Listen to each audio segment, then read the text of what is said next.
अस्सलाम वालेकुम everyone, welcome to my channel, welcome to another vlog. आज के व्लॉग में मैं आपके साथ शेयर करूंगी भाई ये अपने होम की डीप क्लीनिंग का पैटर्न कि किस तरह मैं फॉलो करती हूँ और किस तरह मैं अपने घर को इतना ऑर्गेनाइज, इतना नीट एंड क्लीन रखती हूँ कि कोई भी मेरे घर किसी भी वक्त आ जाए तो अल्हम्दुलिल्लाह मुझे एम्बेरसमेंट नहीं होगी।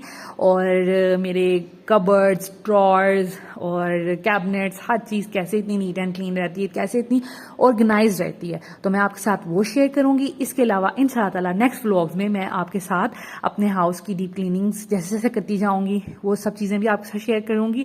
इसके अलावा आपको बताऊंगी अपने घर में मैंने किस तरह चीज़ों को ऑर्गेनाइज रखा हुआ है, अपनी कबर्ड्स को किस तरह ऑर्गेनाइज रखा है, किचन को किस तरह ऑर्गेनाइज रखा है और बाकी चीज़ों को किस तरह ऑर्गेनाइज रखा है। तो इंशाअल्लाह नेक्स्ट व्लॉग्स आपके लिए बड़े इंटरेस्टिंग हो सकते हैं और उन लोगों के लिए जो क्लीनिंग और ऑर्गेनाइजेशन का जिनको बहुत शौक है और जो नए लोग हैं, जो नई लड़कियां हैं, उनको भी काफ़ी ज़्यादा इससे आइडियाज़ मिल सकते हैं। तो आपने ये वीडियो पूरी देखनी है। अच्छा, अक्सर लोग मुझसे पूछते हैं कि आप अपने काम किस तरह प्लान करती हैं और क्लीनिंग घर की जो है वो किस तरह प्लान करती हैं और किस तरह हम अपने काम को अच्छा बना सकते हैं। तो देखें, सबसे पहले तो बात यह है कि मैं आज तक जितनी भी आज तक प्लानिंग्स की हैं, कोई छोटे से छोटा काम हो, बड़ा काम हो, मैं हमेशा लिख के उसको प्लान करती हूँ। लिखने से ये होता है कि जब आप सोचते हैं लिखते वक्त कि क्या क्या चीज़ें होनी चाहिए, उससे ये कि बहुत सी चीज़ें आपको याद आ जाती हैं और आप ज़्यादा बेहतर तरीके से अपना काम कर सकते हैं। इसी तरह कोई मैनेजमेंट हो, कोई प्लानिंग हो, जैसे मेरी बेटियों की बर्थडे अगर है तो मैं लिख लेती हूँ कि डेकोरेशन में मुझे क्या चाहिए, मुझे क्या थीम चाहिए, खाना मैंने क्या बनाना है, उससे रेलेवेंट फिर मैं यहाँ पर ग्रोसरी लिख लेती हूँ। इस तरह मेरा काम आसान हो जाता है और जब आप देखते हैं लिस्ट को बार बार तो आपको चीज़ें नहीं भूलती, आपकी प्लानिंग प्रॉपर होती है और आपको जो रिजल्ट मिलता है ना वो भी बहुत अच्छा मिलता है। उसके अलावा आप जैसे मैं ग्रोसरी अगर करनी है तो वो भी लिखती हूँ, तो फिर ये कि वहाँ जाकर समटाइम आप अगर वैसे ही चले जाएं तो आपके ख्याल में चीज़ें बहुत मिस हो जाती हैं, लेकिन लिख के आप टैली करते रहें चीज़ों को तो फिर कभी भी नहीं आपको भूलेंगी और बहुत आसानी हो जाएगी। अच्छा, अब आ जाते हैं घर की डीप क्लीनिंग के बारे में। तो ये मंथली डीप क्लीनिंग है जो मैं करती हूँ और मैं इसी तरह लिख के हमेशा करती हूँ। आप एक दफ़ा ये लिख लें, आपको बार बार इसको लिखने की ज़रूरत नहीं है, ठीक है। एक दफ़ा लिख लें, इसी पैटर्न में हर मंथ आप चलते जाएं तो आपकी जो है ना घर हमेशा नीट, क्लीन और ऑर्गेनाइज रहेगा। इसके अलावा आप कोई भी बाहर से आने वाला आपके तरीके सलीके को पसंद करेगा और आपको एप्रिसिएशन मिलेगी, ठीक है। तो यहाँ पर सबसे पहले डीप क्लीनिंग की अगर बात की जाए तो मैंने सबसे पहले किचन लिखा है, क्योंकि किचन सबसे ज़्यादा हमारा गंदा होता है। वो इसलिए कि वहाँ पर ग्रीसी काम हो रहा होता है, ऑयली काम हो रहा होता है, डेली हम दिन में 2 से 3 दफ़ा खाना शाना पका रहे होते हैं और बड़ी जल्दबाजी में हम लोग काम कर रहे होते हैं। क्योंकि समटाइम ऐसे होता है बच्चे अचानक से कुछ मांग लेते हैं तो हमें अचानक से उनको चीज़ प्रोवाइड करनी होती है। तो इसमें ये होता है जब कभी हम अचानक से काम करते हैं तो फिर उसमें ये होता है कि हम फिर वो तरीके सलीके का ख्याल नहीं रखते। हम कहते हैं जल्दी जल्दी बस बच्चों को खाना दे दिया जाए या उनका स्नैक दे दिया जाए या वट एवर जो भी। तो इस वजह से किचन जो है ना वो सबसे हमारा समझ लें कम ऑर्गेनाइज रहता है। जितना मर्जी आप कर लें, जैसे मैं हूँ मेरी चीज़ें बाकी घर की बहुत ऑर्गेनाइज रहती हैं, लेकिन किचन जो है ना वो समटाइम्स ज़्यादा ही मैसी होता है। कैबिनेट्स में चीज़ें उल्ट पुल्ट हो जाती हैं, वो एक नेचुरल सी बात है, क्योंकि हम कभी तो स्लो काम कर रहे होते हैं लेकिन कभी हम जल्दबाजी में काम कर रहे होते हैं। तो खैर, सबसे पहले हम किचन की क्लीनिंग के बारे में बात करेंगे। यहाँ पर ये देख लें, सबसे पहले मैंने लिखा है कैबिनेट्स के इनसाइड की क्लीनिंग, ठीक है, इनसाइड कैबिनेट्स क्लीनिंग। तो मंथ में एक दफ़ा ये कर लेने से ये होता है कि आपके जो कैबिनेट्स हैं, मैं क्या करती हूँ, सबसे पहले चीज़ें निकालती हूँ एक कैबिनेट में से, उसको साफ़ किया, फिर उसकी चीज़ें वापस रखी, फिर दूसरे कैबिनेट में से। इस तरह ये होता है कि अंदर से क्लीनिंग भी हो जाती है, आप कपड़ा शपड़ा भी लगा लेते हैं। दूसरा ये कि कोई अगर बर्तन ऑर्गेनाइज नहीं हुआ जल्दबाजी में आपने अचानक रख लिया था और उसको आपने अच्छे तरीके से नहीं रखा तो आप फिर उसको अच्छे से ऑर्गेनाइज करके रख सकते हैं। तो इस तरह आप अंदर की क्लीनिंग कर सकते हैं। आउटसाइड कैबिनेट क्लीनिंग, आपने देखा होगा कि अक्सर हमारे कैबिनेट्स में ऑयली लाइक हाथ लग जाते हैं जब हम कभी ऑयली कोई काम कर रहे हो, आटे वाला काम कर रहे हो, आटे के कैबिनेट में से आटा निकाला तो समटाइम उसके डोर पे या डोर नोब पे समटाइम्स आटा लग जाता है। ये एक नेचुरल सी बात है, हर किसी के साथ ऐसा हो सकता है। तो उसको आपके जितने भी डोर्स हैं बाहर वाले कैबिनेट्स के, आपने उनको साफ करना है। ये महीने में एक दफ़ा हो जाए तो बहुत होता है। बाकी ये कि डेली की डेली क्लीनिंग आप करते रहते हैं, वीकली क्लीनिंग्स आप करते रहते हैं। इसके अलावा कभी कोई चीज़ बहुत गंदी हो गई आपको नज़र आ रही है तो आप फिर भी उसको साफ कर लेते हैं। तो ये सब चीज़ें साथ साथ चलती हैं। लेकिन एक डीप क्लीनिंग हो जाना उससे ये होता है कि फिर जो है ना किचन की हालत जो है ना काफ़ी अच्छी हो जाती है। तो खैर ये मैंने करनी होती है। अच्छा, इसको मैं ना इस तरह डिवाइड कर लेती हूँ कि मैं जब इनसाइड करती हूँ मैं इनको इस तरह नहीं करती कि सारे किचन के कैबिनेट पहले अंदर से साफ कर लिए, अगले दिन बाहर से साफ कर लिए। मैंने करना क्या होता है, मैं क्योंकि हमने थकना नहीं है काम करके, और हमारे पास ये नहीं है कि एक दिन हम किचन को ही सारा दिन लगे रहें और बाकी काम छोड़ दें। ठीक है, ऐसा भी नहीं हो सकता। हमने बच्चों को खाना भी देना है, घर वालों को खाना देना है, बच्चों को पढ़ाना है, बच्चों पे नजर भी रखनी है, अपनी क्लीनिंग का ख्याल रखना है। इसके अलावा बर्तन धोने हैं, कपड़े धोने हैं, बड़े काम होते हैं। तो मैं क्या करती हूँ, इन सब कामों को मैंने डिवाइड करना है। एक ही दिन कभी भी ये काम ना करें, आप थक जाएंगी, आप बीमार हो सकती हैं, और हम लोग फिर ये कि बाकी काम निगलेक्ट हो सकते हैं। तो ये काम मैं इस तरह करती हूँ कि रोज़ की क्लीनिंग वगैरह हो गई तो फिर एक काम पकड़ लिया। अब इनसाइड जो कैबिनेट्स हैं, मैं क्या करती हूँ, ऊपर वाले कैबिनेट्स जो हैं उनको एक दिन साफ करती हूँ, इनसाइड एंड आउटसाइड दोनों। ठीक है, फिर अगले दिन नीचे वाले कैबिनेट साफ करती हूँ। ठीक है, उसके बाद हम करेंगे किचन की वॉल्स, डोर्स और विंडो, ये एक ही दिन आप साफ करेंगे। और जो फ्रिज होता है उसकी क्लीनिंग, ठीक है, जिस दिन आप फ्रिज की क्लीनिंग करेंगी डेफिनेटली फर्श आपका गंदा होगा, आपको किचन को धोना ही पड़ेगा, स्लैब्स को भी धोना पड़ेगा। तो उसके साथ ही हम इस तरह कर सकते हैं, एक ही दिन में फ्रिज की क्लीनिंग की, उसके बाद अच्छे से किचन को वॉश कर दिया, सारी चीज़ों को आगे पीछे करके, रेफ्रिजरेटर आगे पीछे करके, सब चीज़ें बाहर निकाल के अच्छे से उसको वॉश कर लिया। साथ ही विंडोज, डोर्स और आपके जो भी वॉल्स वगैरह हैं उसको भी आप साफ कर सकते हैं, झाड़ सकते हैं, जाले शाले उतार सकते हैं। तो ये एक ही दिन में काम हो जाएगा। और डी क्लटरिंग, जब आप कैबिनेट्स को इनसाइड जब क्लीन करेंगे तो साथ में ये भी देखते जाएं कि भाई आपके कैबिनेट्स में कोई एक्स्ट्रा सामान तो नहीं पड़ा हुआ, एक्स्ट्रा मसाले तो नहीं पड़े हुए, मसालों की डेट तो नहीं एक्सपायर हुई। इसके अलावा कोई ऐसी चीज़ तो नहीं है जिसकी आपको ज़रूरत ही नहीं है और उसने इतनी जगह घेरी हुई है जिसमें आपकी कोई और अच्छी ज़रूरत की चीज़ आ सकती है। तो चीज़ों को डी क्लटर कर लें, लाइक उनको डिस्कार्ड कर लें। जो चीज़ें आपको नहीं चाहिए ना वो किसी को दे दें।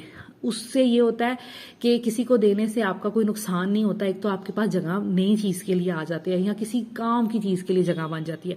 इसके अलावा किसी को दे देने से आपकी वो चीज़ जो आपकी बेकार पड़ी हुई है, क्या पता किसी के लिए वो बहुत ज़रूरत की चीज़ हो। तो मैं तो अपनी डीक्लटरिंग करती रहती हूँ मंथली वाइज। 2-3 माह बाद मैंने कपड़े, जूते जो मुझे नहीं चाहिए, जो मैं समझती हूँ कि अब ये नहीं चलेंगे, ये नहीं किसी काम के, तो मैं कोशिश ये करती हूँ कि उनको दे दूं किसी ऐसे बंदे को जिसको इसकी शायद ज़्यादा ज़रूरत हो। तो कोशिश ये किया करें कि जैसे ही घर की डीप क्लीनिंग करें ना तो डीक्लटरिंग भी कर लें, लाइक चीज़ों को अरेंज कर लें, ऑर्गेनाइज कर लें, और जिस चीज़ की ज़रूरत नहीं है आपको वो चीज़ आप किसी को दे दें, किसी के काम आ जाएगी। ठीक है, तो इस तरह ये है कि हमारी किचन की जो है वो क्लीनिंग हो जाएगी अच्छे से। उसके बाद वॉशरूम क्लीनिंग की बात आ जाती है। अच्छा, वॉशरूम तो डेली धुल रहे होते हैं, डेली हम उनको धो रहे होते हैं, हम उसमें एसिड डाल रहे होते हैं, हार्पिक वगैरह से धो रहे होते हैं, तो वॉशरूम हमारे नीट एंड क्लीन ही होते हैं। उसके बाद जो निगलेक्ट होता है वॉशरूम का पार्ट, वो है जी वॉशरूम की विंडो और वॉशरूम की वॉल्स। फर्श तो रोज धुलता है, या जो भी आपका फ्लश वगैरह है वो तो रोज धुलता है। ठीक है, सिंक आपका रोज धुलता है, उसके धोने के बगैर तो कोई हाल ही नहीं है। लेकिन जो निगलेक्ट हमसे होता है वो विंडो, वॉल्स और हमारा डोर हो सकता है, डोर पे पानी लग लग के वो ख़राब हो सकता है, तो उसको एक दफ़ा अच्छे से साफ़ कर लें। विंडो को धो लें प्रॉपर। तो विंडो जब धोएंगी आप, ऑफ कोर्स विंडो थोड़ी ऊपर लगी होती है या जहाँ भी एग्जॉस्ट का कुछ एरिया है या जो भी, उसको जब आप क्लीन करेंगी तो वॉल्स भी गंदी होंगी, तो साथ में हम वॉल्स को भी धो लेंगे। तो वॉल्स को धो लेने से ये महीने में एक दफ़ा कर लें या 2 महीने के बाद एक दफ़ा कर लें, तो बड़ी फिर आपका जो वॉशरूम है ना सही रहता है। बाकी ये कि वॉशरूम को ऐसे इतनी डीप क्लीनिंग की जरूरत नहीं होती, ये रोज ही धुल रहा होता है, ठीक है। हाँ, अगर वॉल्स को आपने साफ करना है, कोई जाले शाले हैं वो आप साफ कर सकते हैं और या उसकी क्लीनिंग कर सकते हैं। उसके बाद लिविंग एरिया, जो कि हमारा मोस्ट यूज करने वाला एरिया होता है, जो हमारा यूजेज में होता है बहुत ज्यादा। तो उसके लिए क्या करना है आपने, उसकी डीप क्लीनिंग किस तरह करेंगे कि सबसे पहले हम वॉल्स को क्लीन करेंगे, जैसे जाले शाले क्लीनिंग यहीं से, हमेशा छतों से और दीवारों से करनी चाहिए।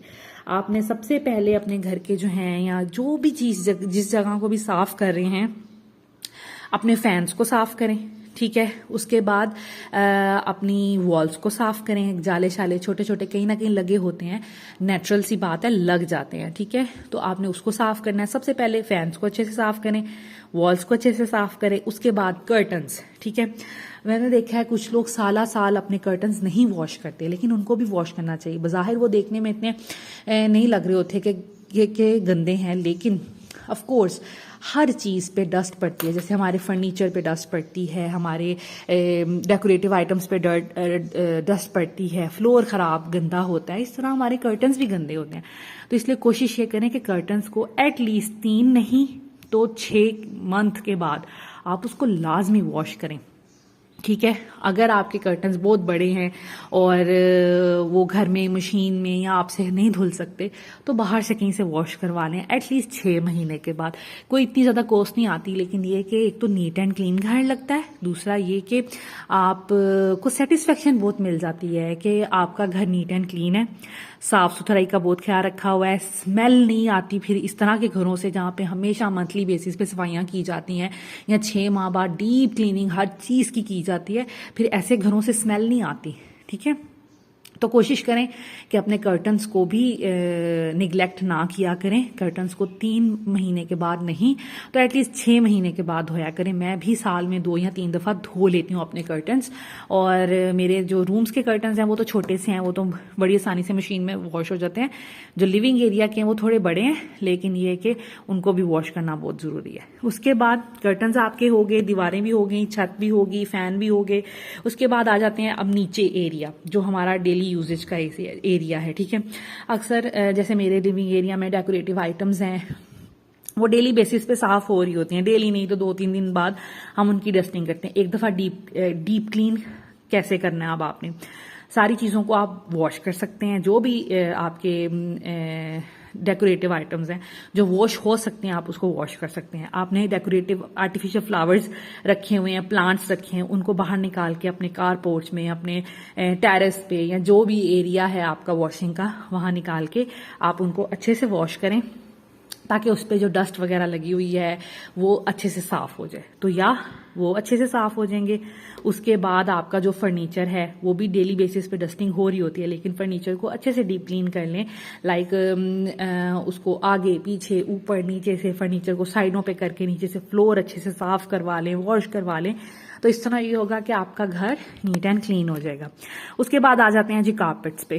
कारपेट्स जो है अगर तो पतले हैं, जैसे मैंने पहले इकोनॉमिकल से कारपेट लिए हुए थे, पतले पतले थे, तो मैं हर 20-25 दिन बाद लाइक महीने में एक दफा अपने कारपेट्स को वॉश कर लेती थी। लेकिन अब मेरा लिविंग एरिया वाला कारपेट इतना मोटा है, इतना भारी है कि वो बड़ा मुश्किल है उसको वॉश करना, लेकिन फिर भी मैं ऑन एंड ऑफ उसको वॉश करती रहती हूँ। इसी तरह आप भी अपने अगर जो छोटे छोटे रग्स हैं, कारपेट्स हैं, उनको मंथ में एक दफा वॉश कर सकते हैं। चटाइयाँ हैं, दरियाँ हैं, उनको आप साफ कर सकते हैं। लेकिन अगर आपका मोटा वगैरह वाला कारपेट है तो 2-3 माह बाद एटलीस्ट उसकी क्लीनिंग बनती है, ठीक है। तो उसको आप साफ कर लें। तो एक दफा जब डीप क्लीनिंग कर रहे हैं तो कारपेट्स को भी डीप क्लीन कर दें, ताकि आपका घर पूरा अच्छे से नीट एंड क्लीन हो जाए, ठीक है। और उसके बाद आ जाते हैं जी रूम्स पे। तो रूम्स में भी यही हमारा पैटर्न होगा। सबसे पहले हम साफ करेंगे जी रूम के फैंस, वॉल्स, विंडोज, ठीक है। उसके बाद कर्टन्स, अगर तो धोने वाले हैं तो आप धो सकते हैं, नहीं धोने वाले तो ये अच्छा, कर्टन्स और कार्पेट्स ये हर मंथ ना भी धोएं तो गुजारा हो जाता है, ठीक है। तो ये जरूरी नहीं आपने हर मंथ ही धोने हैं, लेकिन एटलीस्ट 3 महीने के बाद, 6 महीने के बाद इनको लाजमी धुलवा लिया करें, ठीक है, या खुद धो लिया करें। उसके बाद जी हम आ जाते हैं, हमने ऊपर से छतें साफ कर ली, हमने दीवारें साफ कर ली, फैन साफ कर ली। उसके बाद फर्नीचर, एक दिन दें फर्नीचर को। उसके साथ ही ऑफ कोर्स रूम में एक ड्रेसिंग टेबल होता है, कबर्ड होगी आपके, या फिर आपका बेड होगा, उसको अच्छे से डीप क्लीन करें, ठीक है। अच्छे से डिटर्जेंट से, सादे कपड़े से साफ सुथरा उसको कर दें, उसकी पैडिंग साफ करें।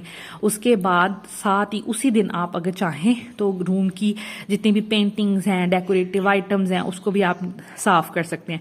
रूम में कोई फ्लावर्स हैं, प्लांट्स हैं, उनको धो लें निकाल के, तो उसी दिन आपकी नीट एंड क्लीन हो जाएगा। और झाड़ू पोछा आप अपनी मेड से करा लें या खुद कर लें, तो वो आपका रूम साफ हो जाएगा। अगर रूम को धोना है, अगर आप धो सकते हैं तो आप उसको फाइनली फिर धो भी लें ये सब काम करने के बाद, ताकि रूम जो है ना टोटली डीप क्लीन हो जाए। और धोने से ये होता है कि हर जगह से, कोने कोने से जो रूम है ना वो साफ हो जाता है, और घर जो है ना वो बिल्कुल भी उससे बुरी स्मेल नहीं आएगी। और आपके बेड के नीचे से क्लीनिंग होगी, ड्रेसिंग टेबल के नीचे से, हर चीज के नीचे ऊपर से क्लीनिंग हो जाएगी। उसके बाद अब ये वाला जो काम है ये आप कभी भी कर सकते हैं, ठीक है। ड्रॉर्स को ऑर्गेनाइज करना, इसको साफ करना, ये तो साथ साथ भी चलता रहता है, लेकिन महीने में एक दफा इनका भी ध्यान दे दें। जो नहीं रोज रोज कर रहे तो ये महीने में एक दफा इसका ध्यान कर लें। ड्रॉर्स को अपने अच्छे से, जो गैर जरूरी चीजें हैं वो निकाल लें, जो वेस्ट करने वाली उनको वेस्ट कर दें, जो किसी को देने वाली हैं, डोनेट करने वाली हैं, वो डोनेट कर दें। तो अपने ड्रॉर्स को नीट एंड क्लीन रखें, ऑर्गेनाइजर्स यूज करें ताकि हर चीज प्रॉपर प्लेस पे हो। कैचर्स, पोनियां, उनके लिए एक कोई बास्केट ले लें, कंघियों के लिए एक बास्केट ले लें, चार्जर्स के लिए बास्केट्स ले लें। इससे ये कि आपका घर ऑर्गेनाइज भी रहेगा, और इस तरह ड्रॉर्स की क्लीनिंग करने से ये होता है कि फिर नीट एंड क्लीन चीजें रहती हैं। उसके बाद जी कबर्ड्स ऑर्गेनाइजेशन महीने में देख लें, क्योंकि कबर्ड्स तो हमारी खराब होती है। जब भी कोई कपड़ा निकालें, एक आध कपड़ा निकालें तो जितने मर्जी आपने तय करके रखे हो तो वो खराब हो जाते हैं। तो कोशिश ये करें महीने में एक दफा उसको दोबारा ऑर्गेनाइज कर लें हर चीज को। और अब अगर मेरे हस्बैंड अपना कैबिनेट यूज कर रहे हैं तो उनको जो चीज चाहिए होती है वो निकाल लेते हैं। हाँ, समटाइम नीचे से अगर कोई कपड़ा चाहिए होता है तो फिर ऑफ कोर्स थोड़ा सा वो मिसमैनेज हो जाता है, लेकिन जो उनके अंडरगारमेंट्स वाले ड्रॉर्स वगैरह उसमें से ऊपर से एक एक चीज निकालेंगे। वो मैंने इस तरह रखी हुई है कि एक एक चीज निकालेंगे, नीचे से कोई चीज भी ऐसा नहीं है कि वो मिसमैनेज हो। तो अल्लाह का शुक्र है हर चीज़ ऑर्गेनाइज रहती है। बाकी थोड़ी बहुत जो रह जाती है वो मैं महीने में एक दफ़ा देख लेती हूँ क्या सिचुएशन है कबर्ड्स की, तो उनको भी ऑर्गेनाइज कर देती हूँ। इसी तरह शू की क्लीनिंग महीने में एक दफ़ा, शूज़ के कैबिनेट को एक दफ़ा नहीं तो 2 महीने बाद एक दफ़ा निकालें। शूज़ के कैबिनेट को अच्छे से साफ करें, उसको आप डिटोल वगैरह का स्प्रे करें, उसको किसी कपड़े से साफ करके जूते ऑर्गेनाइज करके रखें। जो गंदे जूते हैं उनको पॉलिश कर लें या फिर उनको कपड़े से साफ कर लें। इसके अलावा जो वॉश हो सकते हैं जूते उनको निकालें। एक दिन जूते वॉश करने का दिन रख लिया करें जिसमें बच्चों के, हस्बैंड के, अपने अगर कोई ऐसे जूते हैं जो वॉश हो सकते हैं उनको वॉश करके तो फिर उनकी प्रॉपर प्लेस पे रख दिया, ठीक है। इसी तरह सेम पैटर्न होगा बच्चों के रूम का। ये मैं रिपीट नहीं करूंगी, लेकिन बच्चों के रूम में अगर बात की जाए तो एक्स्ट्रा चीजें जो होती हैं वो टॉयज की होती है। टॉय को अरेंज करें, ठीक है, क्योंकि टॉयज बच्चे जितना मर्जी आप अरेंज करके रखें इधर उधर कर ही देते हैं, तो उनका ख्याल कर लें थोड़ा सा। जो टॉयज, सॉफ्ट टॉयज होते हैं, अगर गंदे गंदे आपको लग रहे हैं, मैले मैले लग रहे हैं, तो उनको वॉशिंग मशीन में वॉश कर लें। आपके बच्चों के जो टॉयज हैं वो निखरे निखरे हो जाएंगे, प्यारे से हो जाएंगे। तो इस तरह आपके जो टॉयज हैं बच्चों के साफ सुथरे भी हो जाएंगे, प्यारे भी लगेंगे और धोने के बाद बहुत अच्छे लगते हैं सॉफ्ट टॉयज। तो खैर, और जो टॉयज फेंकने वाले हैं किसी को डोनेट कर सकते हैं आप, अपनी मेड के बच्चों को दे सकते हैं, तो उनको साथ साथ देते रहें। क्योंकि जो बहुत पुराने टॉयज हो जाते हैं आप संभाल के रख देते हैं, अच्छा हमने लिए हुए हैं या ऐसा, लेकिन वो बच्चे उनमें इंटरेस्टेड ही नहीं होते। तो फिर अगर वो किसी के काम आ सकते हैं तो आप किसी के बच्चे को दे दें, तो ये बड़ा फायदा हो जाता है। अच्छा जी, तो अब बात करते हैं division of work in days. अब आपने किस तरह की घर के कामों की डिवीजन करनी है पूरे मंथ में, ठीक है।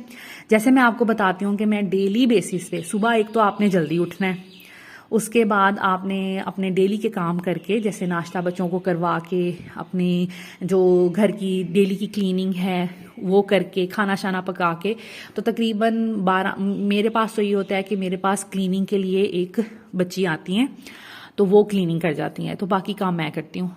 तो उससे ये फ़ायदा होता है कि मैं थकावट का कम शिकार होती हूँ। अगर आपके पास मेड नहीं है, आपको अपने घर के काम खुद ही करने हैं, तो फिर आपको ज़्यादा से ज़्यादा ये होगा कि आपको 1-2 बज जाया करेंगे खाना बनाने में, नाश्ते के बर्तन धोने में और सफाई करने में, ठीक है। अगर आप जल्दी उठते हैं तो आपने अपने सारे काम कर लिए, उसके बाद आप 1 घंटे का नैप भी ले सकते हैं, रेस्ट भी कर सकते हैं। उसके बाद आप 3-4 बजे, आजकल तो डेज भी ड्यूरेशन जो है वो काम करने की ज़्यादा है हमारे पास मार्जिन, ठीक है। तो इस वजह से ये होता है कि हम मैक्सिमम अपना काम कर सकते हैं। तो आप क्या करें, थोड़ा सा रेस्ट करने के बाद डेली बेसिस पे कोई ना कोई एक्टिविटी अपने लिए प्लान कर लें, लाइक कि आज मैंने घर की ये क्लीनिंग करनी, आज मैंने घर का ये पार्ट साफ करना है। तो इस तरह आप डिवीजन कर सकते हैं। उसके बाद अब आपने सबसे पहले किचन की अगर क्लीनिंग करनी है तो किचन के जितने भी काम होंगे ना, एक दिन कैबिनेट्स के अंदर से सफाई कर लें, एक दिन बाहर से कर दें, एक दिन walls and fridge and floor कर दें, तो 3 दिन का ये काम है। 3 दिनों में आपका काम हो जाएगा, अपने बाकी घर के काम को साथ लेते हुए चलते हुए, ठीक है। उसके बाद लिविंग एरिया का अगर आपने काम स्टार्ट करना है तो लिविंग एरिया के भी एक दिन आप उसके पर्दे वॉश कर दें, एक दिन वॉल्स और विंडोज़ एंड जाले शाले उतार दें और डेली की क्लीनिंग कर लें। उसके बाद जी डीप क्लीनिंग कर लें, डस्टिंग कर लें, ये सारा काम कर लें। और कारपेट्स रह जाएंगे आपके, कारपेट्स वगैरह धो लें। और इस तरह आपका जो 4 से 5 दिन, 5 दिन बहुत ज़्यादा है लेकिन 4 दिन का ये काम है, 3 दिन का ये काम है, तो आपका 3 से 4 दिन में ये काम हो जाएगा। उसके बाद रूम्स की तरफ आ जाएं।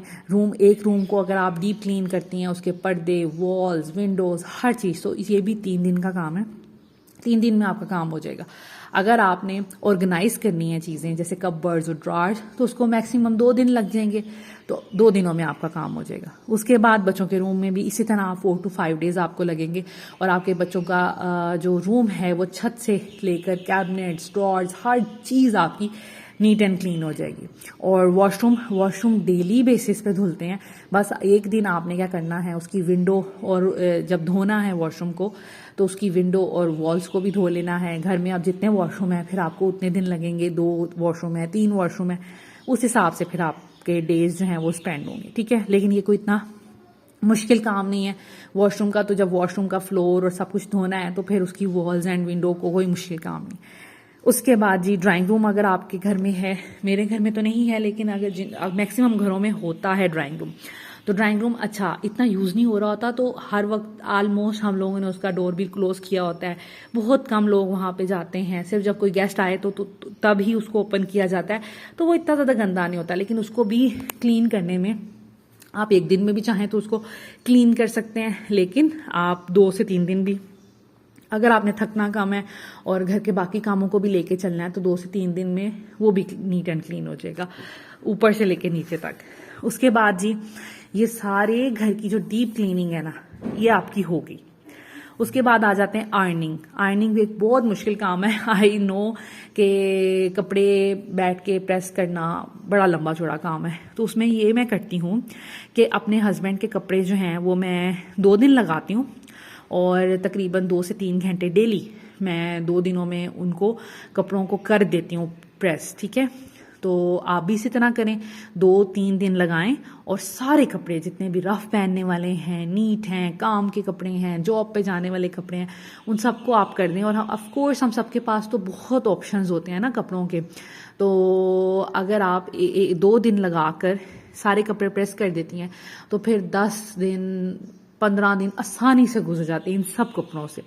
तो मेरे हस्बैंड के भी मैं इसी तरह करती हूँ, इकट्ठे 2-3 दिन लगा के कपड़े प्रेस करती हूँ। तो आप यकीन करें समटाइम्स तो महीने बाद उनके दोबारा करने पड़ते हैं।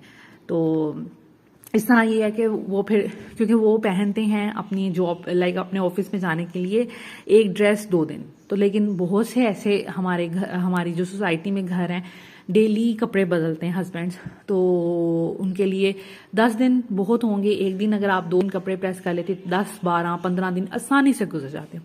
उसके बाद बच्चों के कपड़े जो कहीं आने जाने वाले होते हैं, वो तो ऑफकोर्स जब कहीं आए जाएंगे तभी आपको चाहिए होंगे, लेकिन करके रख लेने से ये होता है कि आपको एंड टाइम पे आपकी तैयारी का टाइम बहुत कम हो जाता है। जैसे मैं बच्चों वाली माएँ तो कहीं जाने से पहले ही थक जाती हैं, क्योंकि उन्होंने बच्चों को रेडी करना होता है। तो अगर आपके 2-3 बच्चे हैं तो ऑफ कोर्स उनके कपड़े प्रेस करना, रेडी करना, उनके जूते, हर चीज़, उनके बाल बनाना, नहलाना, हर चीज़, थक जाता है इंसान। तो इस वजह से अगर कपड़े पहले से रेडी हो ना, तो फिर आपको कहीं पे भी जाना मुश्किल नहीं लगता। लेकिन अगर कपड़े भी रेडी करने हो तो फिर बहुत मुश्किल हो जाता है। तो खैर कपड़े आप कहीं आने जाने वाले रेडी करके अपने सब बच्चों के रखें।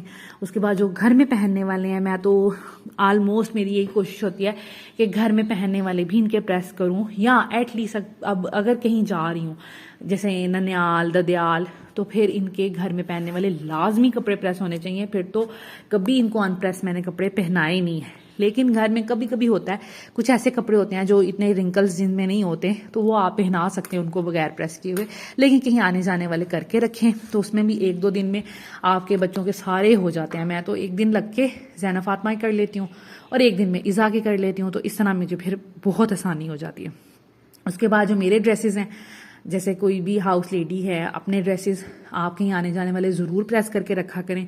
आपके 2, 3, 4 जितने भी सूट हैं अच्छे, जो सीज़न में आपने नए बनवाए हैं, उसको प्रेस करके रेडी करके रखें, ताकि कहीं जाना ना, आपके हस्बैंड जब भी कहें कि किसी जगह जाना है या आपने कहीं जाना हो, तो कपड़े इस्त्री करने की टेंशन ना हो। ठीक है, तो कोशिश ये करें अपने कपड़े हमेशा इस्त्री करके रखें। अचानक कोई आ रहा है, उसने अभी थोड़ी देर पहले बताया है, आपके कोई इस तरह के कपड़े भी हमारे ऑफकोर्स होते हैं जो आपने, कोई आए घर में गेस्ट तो आपने पहनने होते हैं। तो इस वजह से वो वाले कपड़े भी रेडी करके रखा करें, ताकि अचानक से कोई आ रहा हो, सबसे पहले आप कपड़े रेडी करके एटलीस्ट अपने आप को प्रेजेंटेबल बनाएं।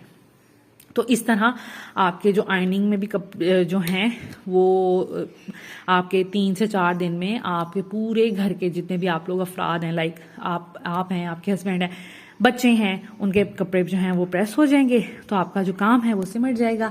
तो इस तरह करती हूँ जी मैं 1 मंथ में अपने सारे काम। अब ये सारे दिन पता है कितने बन रहे हैं, 25 डेज बन रहे हैं अगर हम मैक्सिमम भी करें। अब इन 25 डेज को हम 20 में भी चेंज कर सकते हैं, 15 में भी चेंज कर सकते हैं। ज़रूरी नहीं है कि आपने हर काम को इतना ज़्यादा टाइम देना है। थोड़ी एफर्ट करके हम 1 दिन में ज़्यादा काम भी कर सकते हैं, तो फिर बाकी दिन हम इंजॉय कर सकते हैं। तो इस तरह करके हम अपनी घर की क्लीनिंग्स वगैरह को प्लान करेंगे। और इसके अलावा हम कोशिश ये करेंगे, और कुछ ऐसे काम भी होते हैं ना कि जैसे पर्दे और कारपेट्स, ये हमने हर महीने नहीं करने, तो वो टाइम आपका बच जाएगा। इसके अलावा आप की सम टाइम फ्रिज इतना गंदा नहीं होता, ठीक है, फ्रिज को हर महीने भी साफ़ करने की ज़रूरत नहीं पड़ती, तो आपका काम बच सकता है, आपका टाइम बच सकता है। तो इस तरह कोई टाइम बच भी जाता है, आप कभी किसी चीज़ को आगे भी कर सकते हैं, क्योंकि घर के काम है ना, ये हम 1-8 दिन लेट भी कर लेंगे तो हम किसी को आंसरेबल नहीं है। बाकी ये कि घर नीट एंड क्लीन रखना हर औरत की जिम्मेदारी है, और हर औरत को, हाउसवाइफ को ये करना चाहिए। और इससे ये कि एप्रिसिएशन भी बहुत मिलती है और आपको सेटिस्फेक्शन भी बहुत ज़्यादा मिलती है कि आपके बच्चे, आपके हस्बैंड को आपने एक अच्छा माहौल प्रोवाइड किया हुआ है और नीट एंड क्लीन घर प्रोवाइड किया हुआ है। आपके बच्चों को इस चीज़ की आदत हो जाए। अब मेरे छोटे छोटे बच्चे हैं, उनको फील होता है कि घर मैसी है कि क्लीन है, या किसी का घर मैसी है या क्लीन है, वो अब थोड़ा फील करने लग गए हैं। इसी तरह मेरे हस्बैंड को भी बड़ी आदत हो गई हुई है कि वो उनको बहुत फ़र्क पड़ता है घर की क्लीनिंग से, और उनको पता है कि मैं नीट एंड क्लीन रखती हूँ, तो उनके लिए फिर बड़ा मुश्किल है कि ऐसी जगह पे जाना कि जो नीट एंड क्लीन ना हो। तो इस तरह ये कि आप अपनी फैमिली को एक अच्छा एनवायरनमेंट दें, और आपके बच्चों को भी साफ सुथरा रहने की आदत पड़ जाती है, और अपने आप को फिर वो भी नीट एंड क्लीन, अपनी ज़िंदगी में वो भी तरीका सलीका खुद ही उनमें डेवलप हो जाता है। तो आई होप कि आज की वीडियो भी आपको अच्छी लगी होगी। और आपको मेरा तरीका अच्छा लगा होगा और जो चीज़ें आपके माइंड में नहीं है आपके माइंड में आ गई होंगी, आपको थोड़ी मोटिवेशन भी मिली होगी और इंशाल्लाह ताला आप नेक्स्ट व्लॉग्स में आप मेरे पूरे होम की डीप क्लीनिंग्स ही देखेंगे। मैं इंशाल्लाह ताला इसी पैटर्न से अपनी सारी क्लीनिंग्स वगैरह करूँगी क्योंकि अब करने वाली हैं क्लीनिंग, इट्स द टाइम। तो फिर इंशाल्लाह ताला आप क्लीनिंग करेंगे घर की और वो मैं इंशाल्लाह ताला नेक्स्ट व्लॉग्स में आपके साथ शेयर करती जाऊँगी। Thank you so much for watching this video. अगर आप मेरे चैनल पे नए हैं तो प्लीज़ मेरे चैनल को सब्सक्राइब करें और बेल आइकन को भी दबाएं ताकि आपको हर मेरी वीडियो की नोटिफिकेशन मिल जाए। इसके अलावा मुझे कमेंट्स करके बताना है आपने कि आपको ये वीडियो कैसी लगी और अगर आप कोई सजेशन देना चाहते हैं तो भी आप मुझे कमेंट्स में बता सकते हैं। तो वीडियो को लाइक भी कीजिएगा। Thank you so much for watching this video. आपके टाइम का बहुत शुक्रिया। Take care. अल्लाह हाफिज़।